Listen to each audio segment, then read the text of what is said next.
Bismillahirrahmanirrahim. Assalamualaikum warahmatullahi wabarakatuh. Alhamdulillah. Bersyukur kita kehadrat Allah Subhanahu wa taala kerana dengan limpah rahmat dan kurnia-Nya pada tanggal 17 Ramadan umat Islam akan memperingati peristiwa besar nuzul Al-Quran atau turunnya Al-Quran kepada junjungan besar Nabi Muhammad SAW. Pada tahun ini, untuk mematuhi perintah kawalan pergerakan disebabkan pandemik COVID-19, umat Islam akan meraihkannya dengan norma baru, iaitu tadarus Al-Quran dilakukan secara sendiri dalam talian atau bersama keluarga di rumah masing-masing. Nuzul Al-Quran adalah suatu peristiwa besar yang penuh makna dan hikmah. Kita seharusnya melihat Al-Quran itu sebagai kitab induk, panduan ilmu pengetahuan untuk memajukan manusia seluruhnya. Umat Islam disarankan agar bukan setakat membaca, bahkan kita harus berusaha menyelidiki rahsia segala ilmu pengetahuan yang terkandung di dalamnya.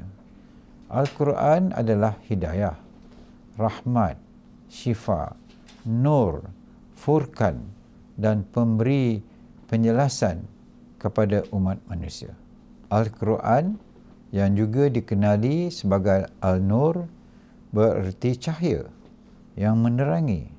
Al-Furqan bererti yang dapat membezakan di antara yang sah dan batil, dan Al-Zikr pula bermaksud yang memberi peringatan. Ayat Al-Quran yang mula-mula diturunkan kepada Nabi Muhammad SAW melalui perantaraan malaikat Jibril adalah 5 ayat pertama daripada surah Al-Alaq yang bermaksud, "Bacalah, wahai Muhammad, dengan nama Tuhanmu yang menciptakan sekalian makhluk.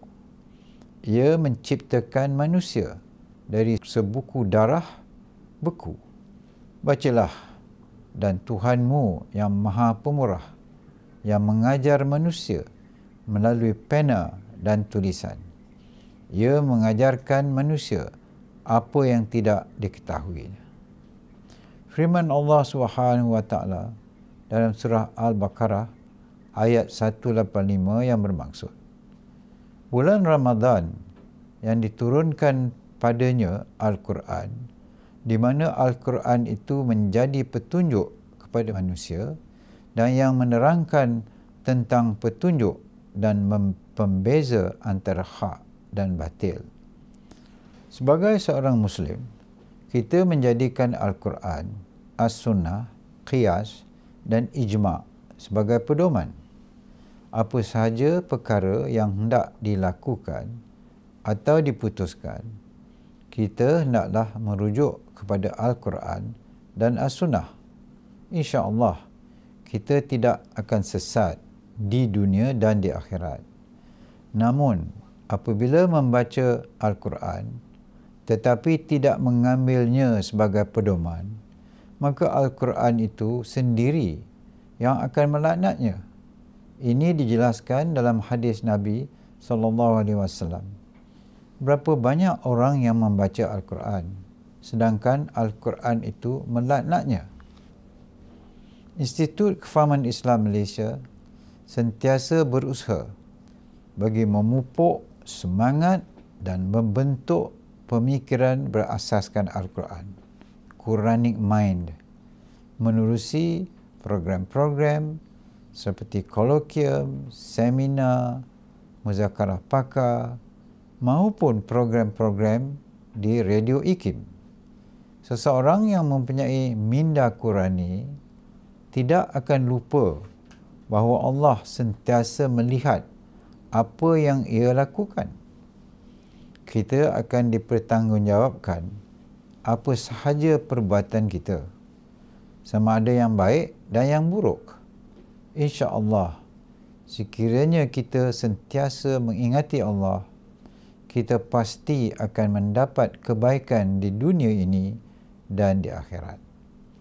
Saya mengambil kesempatan untuk mengucapkan selamat menyambut Hari Nuzul Al-Quran 1442 Hijrah kepada seluruh umat Islam walau di mana jua berada. Semoga iktibar daripada peristiwa Nuzul Al-Quran dapat meningkat kecintaan terhadap Al-Quran dan setiap saat menjadikan Al-Quran sebagai panduan hidup kita agar kita semua sentiasa berada di jalan yang benar, insya-Allah. Wabillahi taufik wal hidayah. Wassalamualaikum warahmatullahi wabarakatuh. Terima kasih.